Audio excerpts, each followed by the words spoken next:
নমস্কার বন্ধুরা, আমার ইউটিউব চ্যানেলে সকলকে স্বাগত জানাই। আজকে আমি বলবো যে মাঙ্গলিক দোষ হাতে আছে নাকি আমি কি করে বুঝবো এবং এই দোষ থাকলে তার সমাধান। দেখুন, অনেক জ্যোতিষকে এই মাঙ্গলিক দোষ নিয়ে ভয় দেখাতে দেখেছি। শুনেছি যে হাজার হাজার টাকা খরচ করে যজ্ঞ করলে নাকি এই মাঙ্গলিক দোষ কেটে যায়। যাই হোক, নানা রকম মুনির নানা মত, কিন্তু আমি যেটা আপনাদের আজকে বলবো যে যদি হাতে আপনার মাঙ্গলিক দোষ থাকে তাহলে কিন্তু আপনার ভয় পাওয়ার কিন্তু কোনো কারণ নেই। দেখুন, মাঙ্গলিক কিন্তু কোনো দোষ নয়। তাহলে মাঙ্গলিক কি? মাঙ্গলিক যদি দোষ না হয় তাহলে মাঙ্গলিক কি? দেখুন, হাতে আমাদের এই স্থানটিকে বলা হয় আমরা উচ্চমঙ্গল এবং এই স্থানটিকে আমরা বলি নিম্নমঙ্গল। এই যে উচ্চমঙ্গল এবং নিম্নমঙ্গল, এই স্থানগুলো যদি অশুভ থাকে তাহলে কিন্তু মাঙ্গলিক দোষের সৃষ্টি হয়।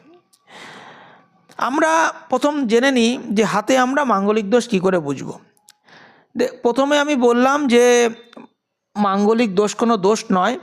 যেসব জাতকের মঙ্গল খুব উচ্চস্থ থাকে তারা কিন্তু মাঙ্গলিক দোষ অনেকে বলে থাকে। যাদের মাঙ্গলিক থাকবে তাদের কি হবে? তারা কোনো অন্যায় সহ্য করতে পারবে না, অন্যায় দেখলে মুখের ওপর কথা বলে দেবে। এগুলো কিন্তু মাঙ্গলিক দোষে হয়ে থাকে। যার ফলে কি হয়, পারিবারিক জীবনে স্বামীর সঙ্গে বলুন কি সংসারে অন্য কারো সঙ্গে বনিবনা এদের কম হয়ে যায়। হাতে আমরা মাঙ্গলিক দোষ কী করে বুঝবো? দেখুন, এই যে রেখাটি, এটা হলো আমাদের হৃদয় রেখা। কোনো জাতকের যদি এই হৃদয় রেখা এইভাবে গিয়ে এইভাবে বেঁকে যদি এই স্থানে পুরো সরাসরি প্রবেশ করে এইভাবে, দেখুন কোনো শাখা রেখা যদি এইভাবে প্রবেশ করে তাহলে কিন্তু তার আংশিক মাঙ্গলিক হয়ে থাকে। যদি এইভাবে কোনো রেখা প্রবেশ করে এবং তার সঙ্গে সঙ্গে যদি এই যে এখান থেকে কোনো বিবাহ রেখা এইভাবে এখানে বিবাহ রেখা থাকে, কোনো বিবাহ রেখা যদি এইভাবে বেঁকে গিয়ে এই রেখাকে ছেদ করে যায়, নিচের দিকে নেমে যায়, তাহলে কিন্তু ধরতে হবে এরা 100% মাঙ্গলিক। এবং এইসব ক্ষেত্রে কিন্তু এদের যেসব জাতকের হাতে থাকে, যদি পুরুষের হাতে থাকে তাহলে স্ত্রী আগে মারা যায় অথবা ডিভোর্সের যোগ থাকে, আর যদি কোনো স্ত্রী মানুষের হাতে থাকে তাহলে তার পুরুষ সঙ্গী জীবনসঙ্গী তার আগে মারা যায় অথবা ডিভোর্সের যোগ থাকে। অনেকের হাতে দেখেছি এবং পরীক্ষিত সত্য। তাহলে বলি যে এই মাঙ্গলিক দোষ থাকলে আপনারা কি করে বুঝবেন? হাতের মাধ্যমে বুঝালাম। দেখুন, অনেকের কুণ্ডলি আছে।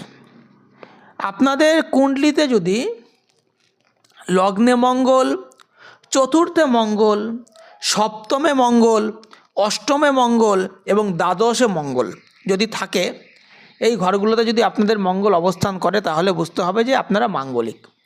তো এই মাঙ্গলিক দোষের ক্ষেত্রে যদি আপনার লগ্নে মঙ্গল এবং চতুর্থে মঙ্গল এবং সপ্তমে মঙ্গল থাকে তাহলে কিন্তু এইসব ক্ষেত্রে মাঙ্গলিক নিয়ে কিন্তু কোনো ভয় পাওয়ার আপনাদের কোনো ব্যাপার নেই।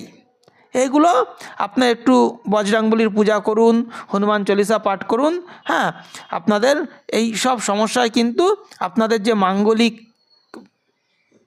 বলে বিয়ে হচ্ছে না বা মাঙ্গলিক ছেলে বিয়ে করতে হবে এগুলো কিন্তু নয়। কিন্তু আপনাদের যদি অষ্টমে মঙ্গল এবং দ্বাদশে মঙ্গল যদি থাকে তাহলে আপনারা কি করবেন? তাহলে আপনারাই অবশ্যই যারা সম্পূর্ণ মাঙ্গলিক সেই সব জাতক জাতিকাদেরই বিয়ে করুন, না হলে কিন্তু আপনাদের সংসারে অশান্তি এবং বিপরীত পার্টনার কিন্তু মারা যেতে পারে। তার কারণে দ্বাদশে মঙ্গল থাকলে কিন্তু শয্যা সুখের অভাব হয়। দ্বাদশে যদি মঙ্গল থাকে তাহলে শয্যা সুখের অভাব হয়। এই জায়গাটায় কিন্তু পারিবারিক সমস্যা দাম্পত্য জীবনে কিন্তু আসে এবং ডিভোর্স হয়ে যায়। এবং অষ্টমে মঙ্গল থাকলেও কিন্তু নানা রকম সমস্যা হয়। আর আপনাদের যদি সপ্তমে মঙ্গল অথবা চতুর্থে মঙ্গল অথবা লগ্নেও যদি মঙ্গল থাকে এইসব ক্ষেত্রে কিন্তু খুব কিন্তু সমস্যা কিন্তু দেখা যায় না।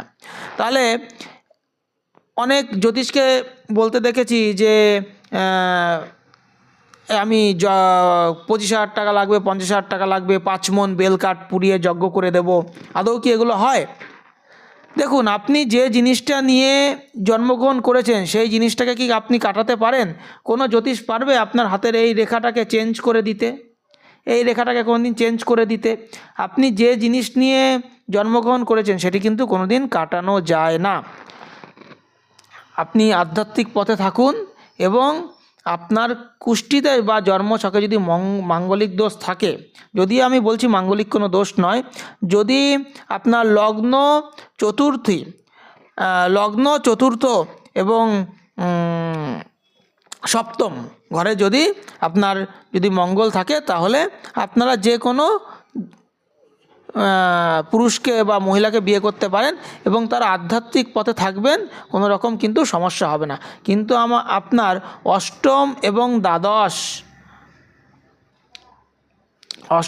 দ্বাদশ ঘরে যদি মঙ্গল থাকে, তাহলে কিন্তু অবশ্যই আপনারা মাঙ্গলিক যারা আছে তাদেরই বিয়ে করবেন, তাহলে কিন্তু কোনো সমস্যা হবে না। আপনারা অযথা যজ্ঞ করে টাকা নষ্ট করে অর্থ অপচয় করবেন না এবং কোনো রকম কিন্তু ফল পাওয়া যায় না।